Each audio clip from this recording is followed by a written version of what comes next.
Hi everyone, I'm Victoria Stephen, and today I'm sharing how my mother-in-law's obsession with garbage bags exposed her true colors. 3 years ago, life felt like a fairy tale. At 28, I had a thriving real estate business and had just married James Stephen, the most eligible bachelor in town. He was a charismatic corporate lawyer who swept me off my feet. Our honeymoon phase was pure bliss, and his mother, Barbara, seemed to adore me. Victoria, darling, you're exactly what this family needed, Barbara would say, champagne glass in hand at her glamorous weekly soirees. Back then, I basked in her approval. But hindsight is 20/20ths, and looking back, I wish I'd seen through her polished exterior. My sister Emma was the first to raise a red flag. Something's off about her, Emma warned. The way she keeps tabs on everything you do, it's not normal. I brushed it off. To me, Barbara's attention felt like acceptance, not control. I had Rachel, my best friend and co-worker, in my corner. She became my sounding board for all things Barbara during our coffee runs. "Girl, did you hear what Barbara said about your Christmas decorations?" Rachel teased one day. "That woman has more opinions than I have clients." Then there was Tyler, James's best friend, who saw through Barbara's antics. Whenever she made one of her passive-aggressive remarks, Tyler would roll his eyes. "Just wait," he'd whisper during dinners. "She does this to everyone." Total control freak. And how was he right? Barbara's need to control seeped into my life like a slow-moving storm.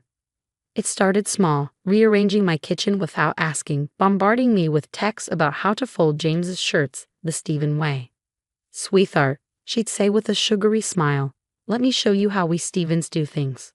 It was annoying, but manageable, until the garbage bag incident. One evening, as I took out the trash, Barbara burst into the kitchen unannounced, her face twisted with disapproval. "What are these black garbage bags doing in my son's house?" she barked. "They're just regular garbage bags, Barbara." "They work fine," I replied, confused. "We use premium white drawstring bags from Williams & Morton," she snapped. This dollar store trash is unacceptable. How do you expect to maintain our family standards with this?" I tried to reason with her. "Barbara, they're just garbage bags. They all end up in the same place." But she wasn't having it. James, come here. Do you see what your wife is doing to our family's reputation?" James, tired from work, trudged into the room. Instead of defending me, he sighed.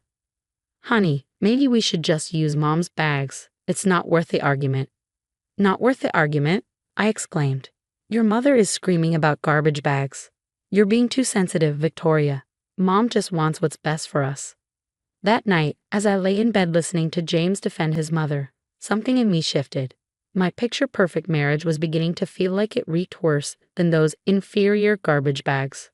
Barbara's interference didn't stop there. When my dad had a heart attack a few weeks later, I had to leave town to help my family. "It's only 2 weeks," James said, kissing me goodbye. "Mom offered to stay here and help. Don't worry about anything."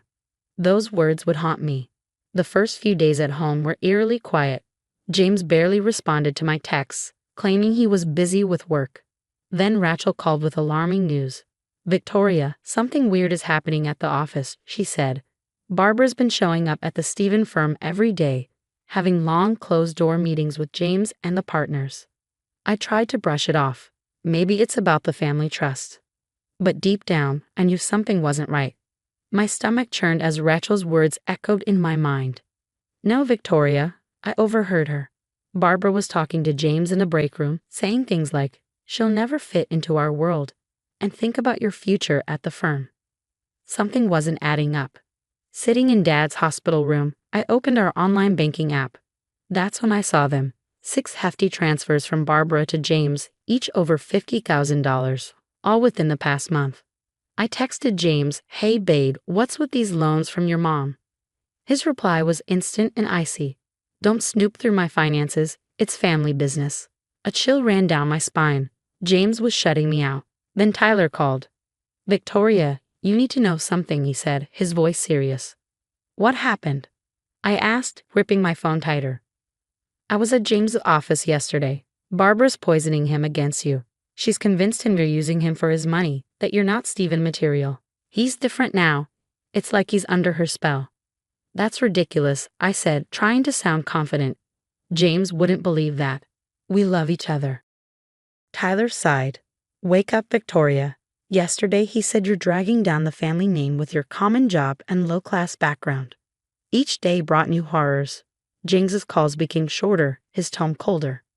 Maybe Mom's right, he muttered during one conversation. We come from different worlds. After 10 days, Dad was stable and Emma could take over his care. I rushed home early, desperate to save my marriage. But the moment I pulled into the driveway, my heart sank. Barbara's car was parked in my spot, and the house looked different. Inside, it felt like a stranger's home. My photos were gone, replaced with Barbara's curated decor. My closet was empty except for a single box labeled Victoria's Things. What's going on? I called out, panic rising. Barbara appeared in the kitchen, wearing my apron. Oh, Victoria, you're early, she chirped. James is at the office. He left something for you on the counter. There it was, divorce papers. A post-it note in James's handwriting stuck to the top. It's better this way. You'll never truly be one of us. I stood there, surrounded by boxes of my life, as the realization hit me. Barbara had orchestrated this all along. But as tears threatened to fall, I remembered something Dad always said. Sometimes losing a battle helps you win the war. If Barbara thought this was over, she had no idea what was coming. I started digging. My first stop? Tyler. He pulled out an old photo of James' ex-fiancée, Jennifer. Barbara claimed she caught Jennifer stealing family jewelry. Tyler explained. How do you know she didn't? Because Barbara planted it, he said grimly. She bragged about it at last year's Christmas party when she was drunk. I recorded it. Tyler played the recording, Barbara's slurred voice unmistakable. James is so easy to manipulate. Just like with Jennifer and that waitress, Maria. A few tears, some doubts. My boy always chooses mommy. Before I could process this, Rachel called. Victoria, you need to see these documents, like now. At her house, she spread out papers across the dining table. I've been digging through the Stephen firm's public financial records, Rachel said. Look, Barbara's signature is all over these shady transactions. What kind of transactions? I asked, leaning in. Shell companies, failed businesses, massive withdrawals. And these? She pointed to checks made out to Sunset Valley Casino. The casino that got shut down for money laundering. Exactly. Guess who was on their VIP list?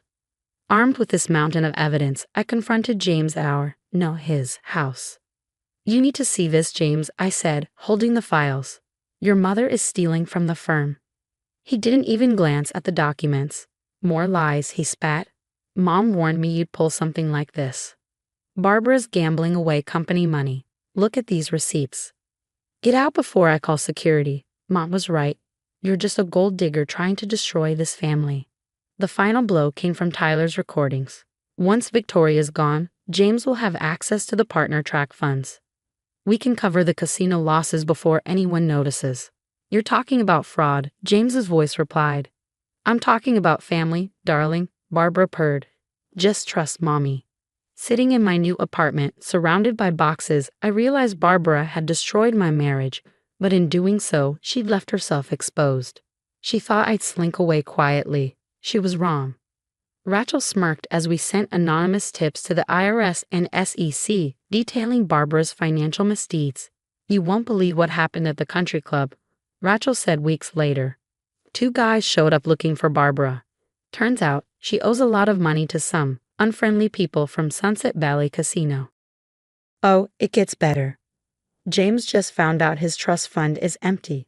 Barbara's been draining it for years, using it to cover her gambling debts. He's walking around the office like a ghost, completely broken. The Stephen family business didn't survive the audit.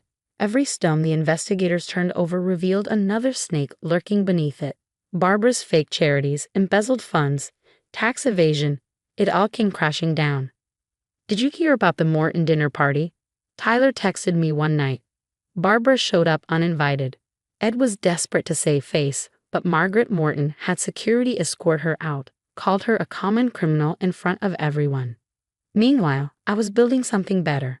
I launched Stephen Free Realty, and turns out, high-end clients preferred working with someone who wasn't tainted by the Stephen scandal. My business flourished while their empire crumbled. Then, one day, James cornered me outside my office. He looked nothing like the polished lawyer I married. Victoria, can we talk? His voice was hoarse. I had no idea about Mom's schemes. I've lost everything, my partnership, my reputation. I felt a bitter laugh rise in my chest. That's funny. I lost everything too. But the difference is, I built something better. I was wrong about everything. Maybe way. Stop right there. I cut him off. I'm engaged to someone who actually has a spine. 2 years later, I sat in my expanded office, reading about Barbara's indictment for tax fraud. The society pages that once showcased her charity galas were now covering her courthouse bow of shame. James. Last I heard, he was reviewing contracts at a strip mall law firm. That evening, I met Emma and Rachel for drinks at our favorite spot. My engagement ring caught the light as I raised my glass. To garbage bags, Rachel laughed. To karma, Emma added. To knowing your worth, I finished, thinking about how that horrible time had led me here, stronger, successful, and surrounded by people who actually had my back. Later that night, my fiancé asked why I was smiling at my phone. I showed him the text from Tyler. Barbara spotted filling out job applications at the mall. Guess she needs to pay those legal bills somehow. You never told me exactly what you did, he said. I shrugged. Nothing. Just stood back and let karma take out the trash. The garbage bag incident that started it all seemed almost laughable now. Barbara had been right about one thing. You need to be careful about the track you keep around. I'd taken mine out, and my life had never been better. So, what would you do if your spouse chose their toxic parent over you? Would you expose their illegal activities to get justice, or walk away quietly to protect your peace? I chose to let karma handle it, and karma delivered. But I'm curious, what path would you take? Would you actively seek revenge or trust that what goes around comes around? Drop your thoughts in the comments below.